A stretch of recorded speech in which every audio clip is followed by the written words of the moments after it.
la semana pasada en buena parte del país, digamos, quedan las consecuencias, pero ha dejado de llover en el territorio nacional. Ahora esperamos pues la segunda quincena de mayo para el inicio de la temporada de lluvias. Días de relativamente pocas noticias y aprovechamos esta situación para abrir con un informe de la UCAB que nos dice que la población que regresa, la población colombiana que regresa desde Venezuela se siente extranjera en su país. Es un estudio que se llama Ni de aquí y ni de allá. Situación de la población colombiana retornada, binacional e indígena fronteriza. Cada vez más ese país de la frontera se convierte en un tercer país. Hay investigaciones muy interesantes sobre gente que se fue, se quería ir hasta Chile o hasta Perú, hasta donde fuera, y se quedaron viviendo en la frontera, basculando entre Colombia y Venezuela. Trabajan en Colombia, viven en Venezuela, se van unos días a Colombia y regresan. Y del lado contrario también, gente que era colombiana, vivía en Venezuela, se quería ir a su país, se ha quedado en la frontera para estar más cerca de Colombia.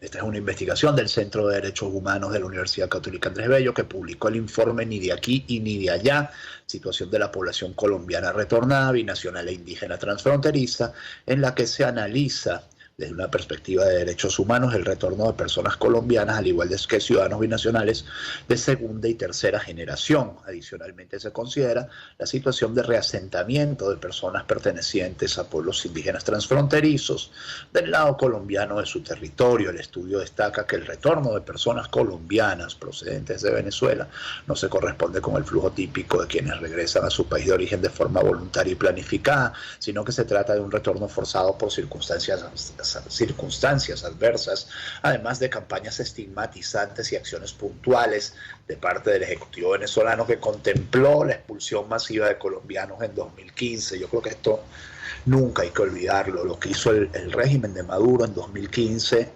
con las poblaciones fronterizas colombianas. Algún día habrá que llevarlo a tribunales y dilucidar qué pasó allí, ¿no? Fue realmente feo, xenófobo. No sé si fue delito, pero no soy abogado, pues no sé si fue delito, pero si me lo preguntaran, yo creo que sí, que ahí había algunos elementos de delito. La mayoría de estas personas habían llegado inicialmente al país por el conflicto armado colombiano, la violencia, la falta de oportunidades laborales y la búsqueda de una mejor calidad de vida. Entre abril de 2013 y agosto de 2015, portavoces del gobierno de Maduro emitieron en 24 oportunidades expresiones despectivas en perjuicio de los colombianos. Esto lo debemos recordar también cuando nos pongamos quejones. No, que en Perú nos tratan mal, que en Chile nos tratan mal. Bueno,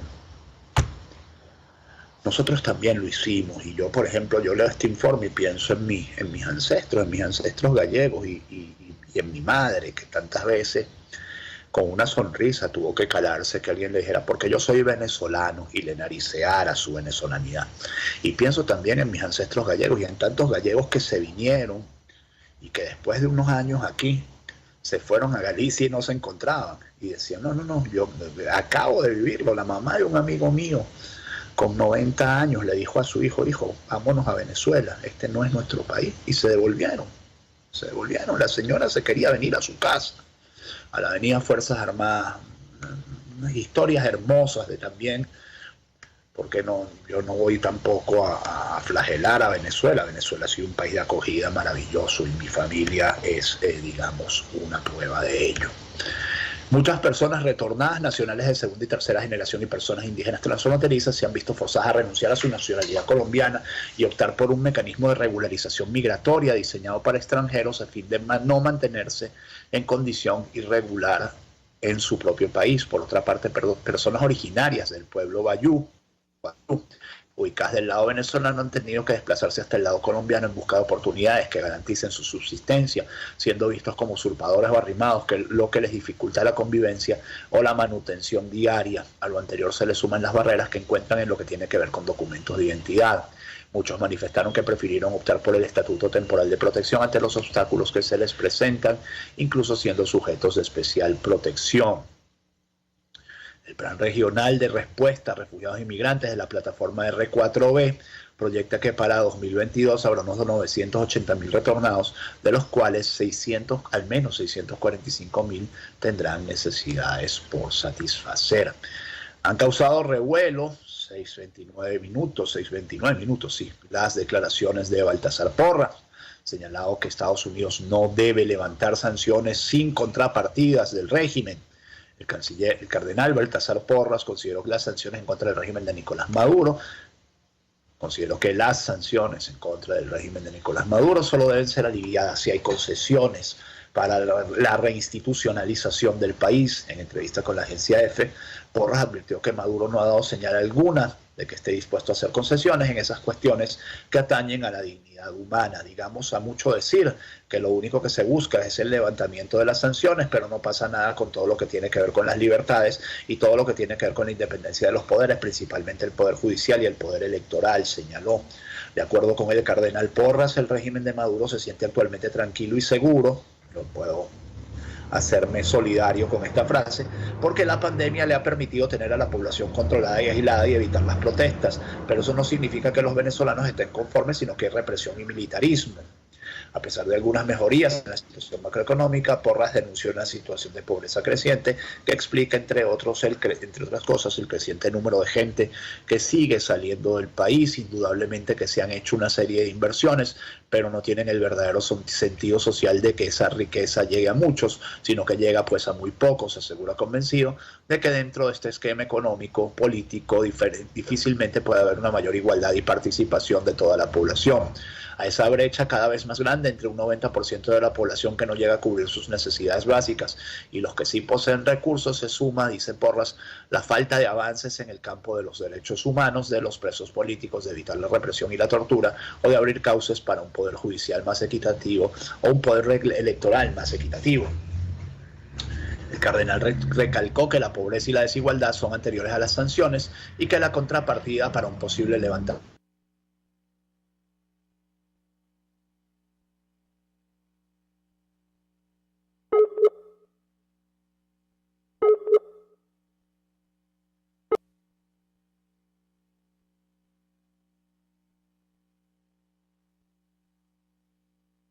vuelta por el interior del país, por lo que es Venezuela, para ver en qué estado están los derechos humanos. Néstor, estamos al aire. Contéstame, por favor, porque oigo unos ruidos extraños allí en el... Ok, sí. Ok, estamos de vuelta entonces. Bueno, mientras tanto, Juan Guaidó resalta la importancia del respaldo internacional en un contacto que mantuvo con el canciller estadounidense Antony Blinken. Este lunes el secretario de Estado de Estados Unidos dijo que conversó con el líder opositor al gobierno de Maduro para reiterar el apoyo de su país al pueblo venezolano en su búsqueda por restaurar la libertad, la democracia y la prosperidad. En Twitter, el exdiputado expresó que los venezolanos resisten a una dictadura, esto lo dice el Nacional, le dice exdiputado, y luchan para lograr elecciones libres y justas, por lo que considera que el apoyo del mundo libre es clave para lograrlas. Este lunes, Blinken dijo en la misma red social que conversó con Guaidó para reiterar el apoyo de Estados Unidos al pueblo venezolano en su búsqueda por restaurar la libertad, la democracia y la prosperidad en el país. Seguimos comprometidos con el éxito de las negociaciones lideradas por Venezuela como el mejor camino para un retorno pacífico a la democracia, añadió el funcionario estadounidense. Estados Unidos reconoce a Guaidó como presidente interino de Venezuela desde 2019, cuando el entonces presidente de la Asamblea Nacional se autoproclamó como tal en una manifestación en Caracas. Esto es una nota de F. Sí, es una nota de F. Lo curioso es que el Nacional la tire así, pues sin anestesia. F. La Asamblea Nacional Chavista designó grupos de amistad para establecer relaciones con parlamentos de 18 países. No se lo pierdan. Ustedes van a ver. No tengo ninguna duda de que con esos parlamentos similares a este van a poder tener muy buenas relaciones. La cuestionada Asamblea Nacional Chavista designó este martes los grupos de amistad con el objetivo de establecer relaciones con los parlamentos de 18 países. China, Parlamento chino, es una cosa muy interesante. Nicolás Maduro Guerra y Rodolfo Sanz, donde están los reales. Rusia, Jorge Rodríguez y Jesús Farías. Irán, Pedro Infante y Ángel Rodríguez, pura democracia. Turquía, Miguel Pérez Abad y Luis Romero, más democrático todavía. Corea del Norte, José Bielma Mora. Por cierto, José Bielma Mora es diputado también, ¿no? Rafael Enrique Ramos. Qatar, ese ejemplo democrático, cuestionado por el trabajo esclavo para los Mundial de Fútbol 2022. Antonio Benavides Torres, Jesús Santander. Vietnam, Saúl Ortega y Marelis Pérez. Cuba, Edgardo Ramírez y Julio Chávez, no les digo, pura democracia. Nicaragua, Pedro Carreño y Juan Carlos Alemán. Sudáfrica, bueno, este es un país relativamente democrático, Francisco Amelia Chías y Villegas. Brasil, Roy Daza y Eduardo Puerta. Bolivia, Rodbeck Zapoleo y Rosa León. México, Tania Díaz y Gabriela Peña. Bielorrusia, Mario Silva y María Gabriela Vega. India, Ramón Lobo y Carmen Centeno Serpa. Uruguay, Vanessa Moreno Montero y José Gregorio Correa. Palestina, Bussi Galeano y Carlos Gamarra. E Italia, que como saben ustedes es el único país de Europa que se negó a reconocer a Guaidó, donde gobierna una coalición realmente muy extraña. Pues obviamente dos con ancestros italianos, Giuseppe Alessandriello y Roberto Messuti. En tanto, Alberto Fernández se opone a la exclusión de Venezuela, Cuba y Nicaragua de la Cumbre de las Américas. Este señor, de verdad, lo hizo a través de la presidencia de la CELAC, que pidió superar las divisiones ideológicas y enfocarse en las coincidencias. El presidente Alberto Fernández pidió que no se excluya a Cuba, Nicaragua y Venezuela en la próxima Cumbre de las Américas que se realizará en Los Ángeles del 6 al 10 de junio. El mandatario argentino mostró su apoyo a estos tres países a través de la presidencia pro tempore de la CELAC, Comunidad de Estados Latinoamericanos y Caribeños, y uno pensaba que la CELAC sin los reales venezolanos no seguía funcionando, pero bueno, aparentemente la cuenta Twitter sigue abierta, por lo menos. Exhortamos a los organizadores de la cumbre a evitar exclusiones que impidan que todas las voces del hemisferio dialoguen y sean escuchadas. Unidos somos más fuertes. De verdad que eso no es un argumento, ni es nada, chicos. Se escribió desde los canales de comunicación oficial del Mecanismo Intergubernamental Regional, cuyo control está bajo la administración del país que tenga la presidencia. En ese sentido, añadieron que el evento representa una gran oportunidad para construir un espacio de encuentro en el que participen todos los países del hemisferio de modo abierto e inclusivo, bajo el objetivo unificador de concertar acciones conjuntas. Entonces, confundir la propaganda con los buenos deseos, ¿no? Y confundir tratar de encubrir bajo un manto de buenos deseos lo que es un deseo legítimo y legítimo de legitimar. Dios mío, qué galimatía. Es el deseo de legitimar tres autocracias. Y yo recuerdo una frase que publicó en estos días en Applebaum, que decía que negociar con autocracias no fortalece a las democracias, fortalece a los autócratas. Entonces, darle legitimidad a regímenes como el cubano, como el nicaragüense, como el mismo venezolano, que en este momento puede ser el menos represivo de los tres, en este momento, hago la salvedad, porque como decía Baltasar Porras, no está necesitado de hacerlo. O sea, si un régimen no necesita reprimir, no va a reprimir. Es así de sencillo. No va a pagar los costos de la represión. Sencillamente es legitimarlo. Déjense de cuento. Y Alberto Fernández vive permanentemente en eso. Yo la verdad, lo digo con todo, lo digo incluso siendo venezolano, ¿no? Con todo lo que eso representa. Si fuera argentino tendría una pena profunda de tener un presidente como Alberto Fernández. Bueno, ya tuve a Cristina Kirchner, ¿no? Y ya tuve a Néstor Kirchner, y ya tuve a tanto. Bueno, por eso digo que los venezolanos no podemos hablar. Mejor me quedo calladito, porque calladito me defiendo mejor. William Anseume calificó como discriminatorio el bono único para jubilados. El presidente de la Asociación de Profesores de la Universidad Simón Bolívar señaló que la asignación del beneficio no es una medida acordada en el diálogo social promovido por la Organización Internacional del Trabajo. William Anseume, presidente de la Asociación de Profesores de la USB, calificó de discriminatorio el bono único para jubilados que anunció Nicolás Maduro el 1 de mayo. ¿Y los demás trabajadores no sufren acaso las penurias y el desprecio de este régimen? Ese monto alcanza a cubrir el déficit económico padecido por los jubilados en estas más de 2 décadas. Desde luego que no, indicó Anseume al Centro de Comunicación Nacional. Aseguró que el abandono salarial y de la protección social constituyen una violación de los derechos humanos de los trabajadores venezolanos. ¿Dónde queda la homologación de beneficios? Los beneficios están legalmente homologados, señaló. Está estatuido legalmente que no se puede otorgar un beneficio a un sector de las universidades que no sea de inmediato percibido por todos. Así que ese tal bono compensatorio debe ser entregado a todos los trabajadores jubilados y activos y es poca compensación para el daño infligido por Maduro y sus demás. No voy a decir eso. Quiero que mi programa siga al aire. Estaciones de gasolina se declaran en quiebra. Vamos con información del País Real. Ya la de ANSEU me lo era, pero bueno, seguimos con información del País Real, 6:39 minutos. Estaciones de gasolina se declaran en quiebra y exigen a PDVSA pagar deuda. La Asociación Metropolitana de Expendedores de Gasolina del Distrito Capital, Estado Miranda y Vargas, Metrogas, exige a Petróleos de Venezuela honrar la deuda que la empresa estatal mantiene con estos establecimientos y que deriva del sistema de cobro de combustible a precio subsidiado a través de la plataforma del sistema Patria. Estamos hablando de 5 millones de dólares mensuales. Bueno, menos mal que no son 5.000. En todo el país que se está quedando PDVSA al suspender el pago a las estaciones de servicio con la venta de gasolina subsidiada. Exactamente, llevan más de un mes desde que les impidieron cobrarlo en efectivo. Y uno no entiende porque supuestamente esto era para facilitar el pago. Bueno, lo que ha pasado es que nadie paga la gasolina subsidiada. La gasolina subsidiada es gratis. Una locura, de verdad. Una locura. De verdad que el chavismo es la irracionalidad hecha sistema político. Estamos hablando de 5 millones de dólares mensuales en todo el país que se está quedando PDVSA al suspender el pago a las estaciones de servicio con venta de gasolina subsidiada, y la deuda es mucho mayor si sumamos a las estaciones de servicio que atienden transporte público, que tienen 23 meses sin recibir pago. Informó tal cual una fuente del sector. Desde junio de 2020 existen 3 tipos de estaciones de servicio como consecuencia del plan de ajuste en el precio de combustibles: las que venden gasolina a precio internacional de 0,50, las que expenden a precio subsidiado de 0,11 bolívares el litro,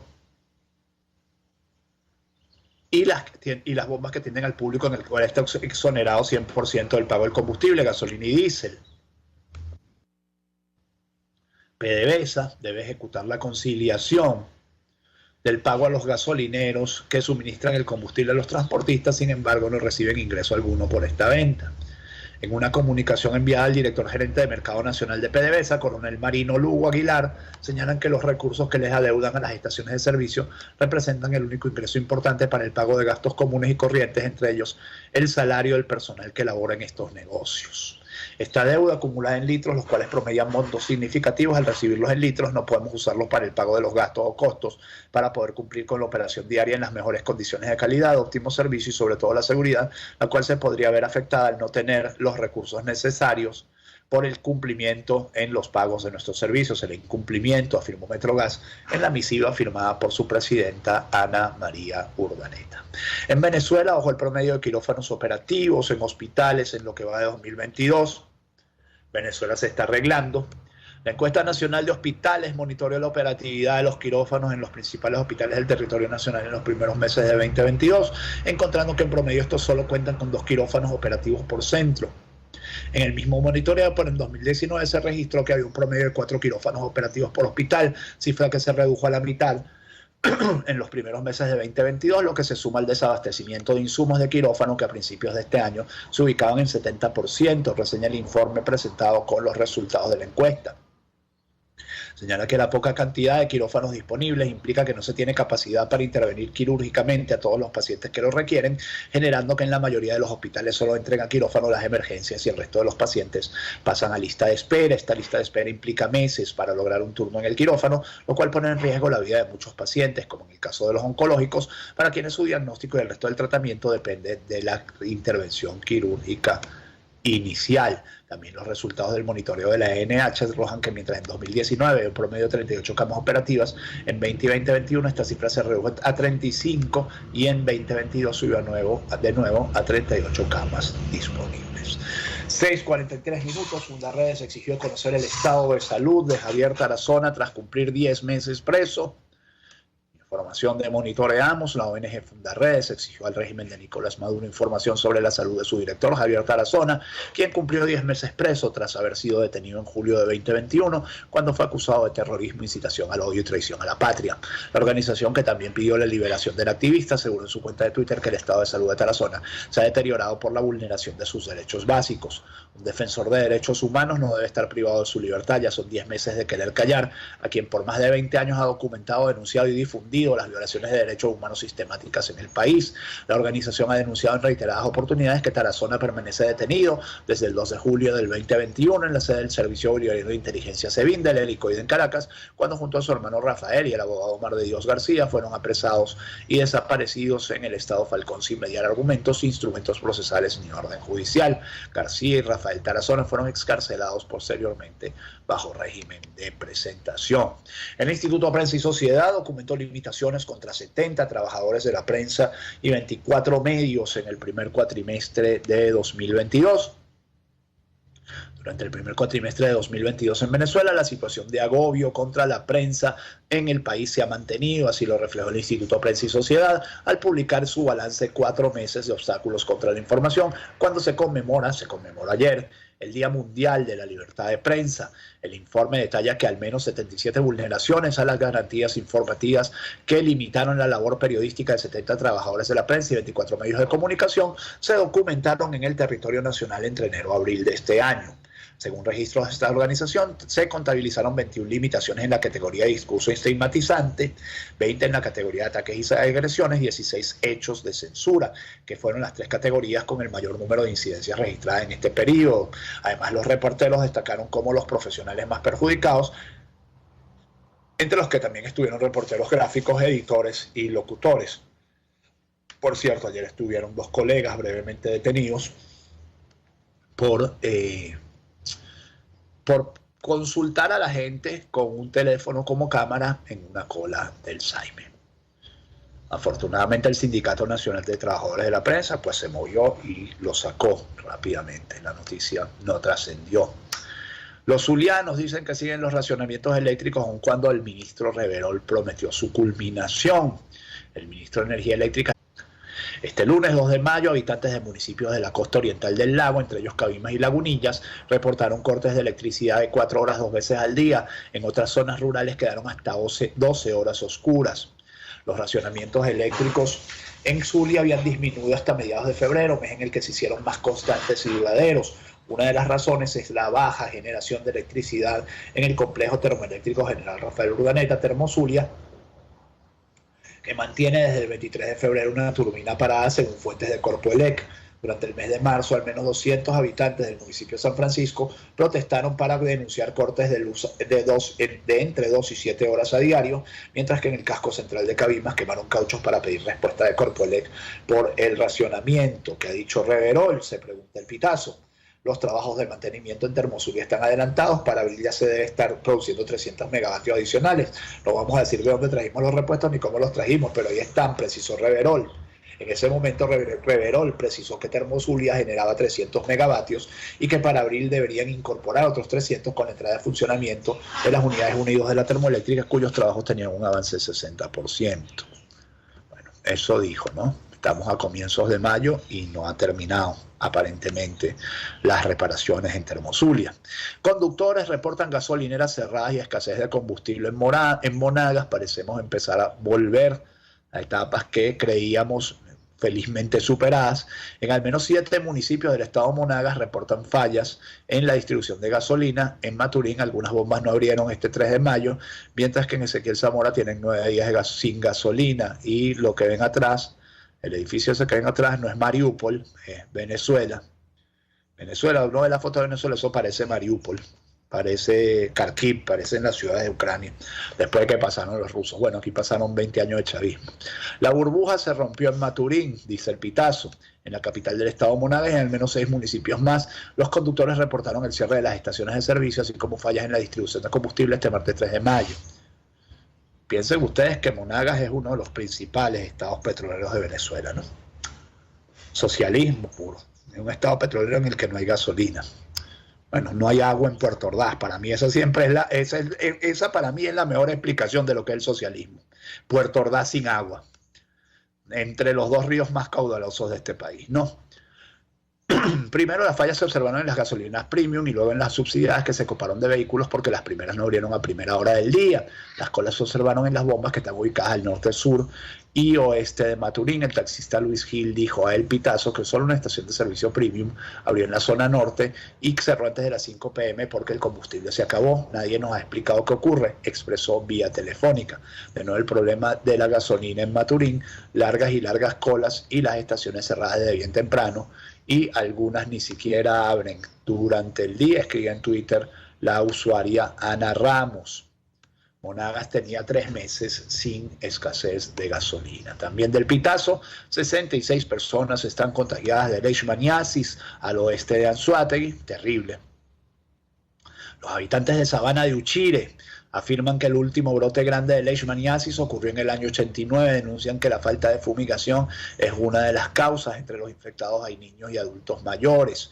Al oeste de Anzoátegui, esto es Clarines, cuna de Jaime Lucinchi, la población de Sabana de Uchire vive con el temor de que un mosquito los contagie con una enfermedad que puede ser mortal, la leishmaniasis. Se trata de una enfermedad infecciosa transmitida por un mosquito hembra infectado por un parásito diminuto.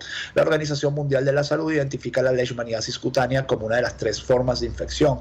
En la piel se ve como una roncha que tarda en sanar. Con ella, 66 personas están contagiadas en Sabana de Uchire, municipio usual de Anzoátegui. Eliseo Uriepero es un habitante de esa parroquia y lo confirma. Uriepero es el papá de un niño de 5 años de edad infectado. Vía telefónica informó El Pitazo este 3 de mayo que los enfermos pueden ser más por 3 razones. En la zona abundan los mosquitos, la gente no ha podido ir al médico y hace 20 años no se fumiga, diría el comandante. ¡Bravo! ¡Bravo! ¿Se acuerdan? Cuando él aplaudía así, que aplaudía con las manos raras, bueno, así. Bueno. Venezuela se está arreglando. Hay leishmaniasis. 6:50 minutos, no sé por qué se me cerró Infobae. Aquí está Infobae, 3 titulares muy rápidos sobre la guerra de Ucrania. Rusia disparó al menos 18 misiles contra la infraestructura de distintas regiones del país. El Estado Mayor del Ejército de Kiev informó que en la región de Kherson una persona falleció y 4 resultaron heridas tras un bombardeo. Tras la exitosa evacuación de civiles desde la ciudad de Mariupol, el secretario general de la Organización de Naciones Unidas, Antonio Guterres, expresó su deseo de que se puedan organizar más treguas humanitarias con la intención de rescatar otras personas atrapadas en localidades asediadas por los rusos. Otro titular también de Infobae, la presidenta de la Comisión Europea, Ursula von der Leyen, pidió el embargo total al petróleo ruso. Dijo que la ruptura con el combustible será de manera ordenada para que los propios países de la UE y sus socios tengan manera de buscar vías alternativas de suministro. Y si nosotros fuéramos un país, pues aquí estaríamos aprovechando esto. Pero como bueno, antes cuando había una guerra por ahí en el Medio Oriente, los venezolanos, bueno, también cosas terribles, ¿no? Los venezolanos nos poníamos contentos cuando habían guerras en Irak y tal, porque eso significaban precios del petróleo más altos. Hasta esa alegría nos quitó el chavismo, chicos. Borrell cree que los países europeos dejarán de comprar petróleo a Rusia antes de fin de año. El alto representante de la Unión Europea dijo que ay, qué error tan feo, ese hay sin H, que tener en cuenta bien la situación de cada miembro del bloque para entender el impacto que esta medida pudiera tener. Hermano, no sean tibios. Tienen al lobo ahí, le están viendo la oreja al lobo y todavía están pensando en su comodidad. De verdad, es terrible lo que pasa en el mundo en estos días. 6:52 minutos, estos titulares de la mañana, que ya se termina. Vamos con un momento de publicidad. Quiero hablarles del consultorio veterinario del doctor Alfredo Cova en Caracas, porque son más de 30 años de experiencia atendiendo animales de todos los tamaños. Ofrecemos servicios de vacunación, cirugías electivas, odontología veterinaria, laboratorio clínico veterinario y también, por supuesto, peluquería canina para los peluditos de la casa. Búsquenos en redes sociales como @dralfredocova, 661-1546, esto es un CanTV, 0212-661-1546, 04 Torre 127-7947, Avenida Arturo Michelena, entre calles Manuel Díaz y Damaso Villalba, se encuentra el consultorio veterinario del doctor Alfredo Cova, garantía integral para el bienestar de su mascota. Y hablarle también de Equimédica, alquiler de equipos médicos, y parece que estuviera iluminado así, por Dios, ¿no? Los rayos de sol, es que la pepa de sol hoy está increíble. Hablarles de Equimédica, alquiler de equipos médicos, porque somos el nombre propio en Caracas en alquiler de equipos médicos, camas clínicas, concentradores de oxígeno, aspiradores de flema, todo lo que necesite, nebulizadores, todo lo que usted necesite para su paciente hospitalizado en casa, lo tenemos en Equimédica Alquiler. Entregamos en toda Caracas, tenemos pocos requisitos para la entrega y también tenemos, por supuesto, venta de materiales y equipos médicos para el cuidado de pacientes hospitalizados en el hogar. Contáctanos al 042-806-2591 o síguenos en Instagram como Equimédica Piso Bajo Alquiler. Equimédica Piso Bajo Alquiler es la garantía de atención para su paciente hospitalizado en el hogar. Unas informaciones más para terminar ya el programa, para cerrar el programa.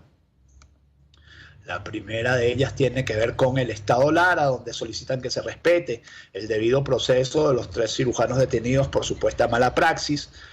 Abogados defensores y familiares de los médicos Bárbara Peraza, Roymar Camacho y Roraima Camacho, detenidos por presunta mala praxis en la ciudad de Barquisimeto, se reunieron frente a los tribunales forenses larenses la mañana de este martes, pidiendo que se respetara el debido proceso ante la investigación que realiza el Ministerio Público. 5 mujeres denunciaron a estos médicos y a la clínica Las Mercedes por presuntas mala praxis tras cirugías estéticas. Primicia nos dice que 3 menores de edad mataron a una octogenaria para robar en su casa. Uno de los jóvenes ayudaba diariamente a la señora, por lo que, aprovechándose de la confianza, planificó el robo junto a los otros 2. Esto ocurrió en Caracas, en la urbanización Guaycaipuro, parroquia El Recreo. Ahora lo paguen bien caro, la verdad. Pasa que a los 18 años ya van a estar en la calle. 2 efectivos militares fueron detenidos mientras descuartizaban reses en Falcón. 2 militares y un civil que descuartizaban reses que habían sido robadas en Píritu fueron sorprendidos en flagrancia. Comisiones policiales y militares llegaron al lugar luego de una denuncia de los vecinos de Sabanas Altas, reseñó el reportero del Miro del Barrio. Gobierno de Maduro ofrece casi $900.000 por información sobre el paradero de Carlos Lanz. Hablábamos ayer de la rueda de prensa, que decían básicamente no tenemos nada. Para cerrar, Alcaldía de Baruta presenta cronograma de 3 días de actividades por el Día de las Madres y bueno, pues serán en la Plaza Alfredo Sadel de Las Mercedes con actividades gratuitas al público en general. Y un laboratorio venezolano busca salvar una rana única que está en peligro de extinción. Es la ranita de Mucuchí, es un pequeño anfibio que habita en un reducido espacio de los Andes venezolanos, que guarda la esperanza de salvarse de la extinción con un proyecto de reproducción en laboratorio. La Aromobates cipeli, especie endémica del bosque seco montano en la región de Mucuchíes, mermada por la destrucción de su hábitat, explicó a la AFP el herpetólogo Enrique Lamarca del Centro de Rescate de Especies Venezolanas de Anfibios, REVA. Y en Venezuela hay gente haciendo cosas buenas en medio de tanta desgracia. 6:56 minutos, que este día sea todo lo que ustedes esperan de él. Si Dios quiere, nos encontramos mañana. Chao. Informe RCR presentó Titulares de la Mañana con Pedro García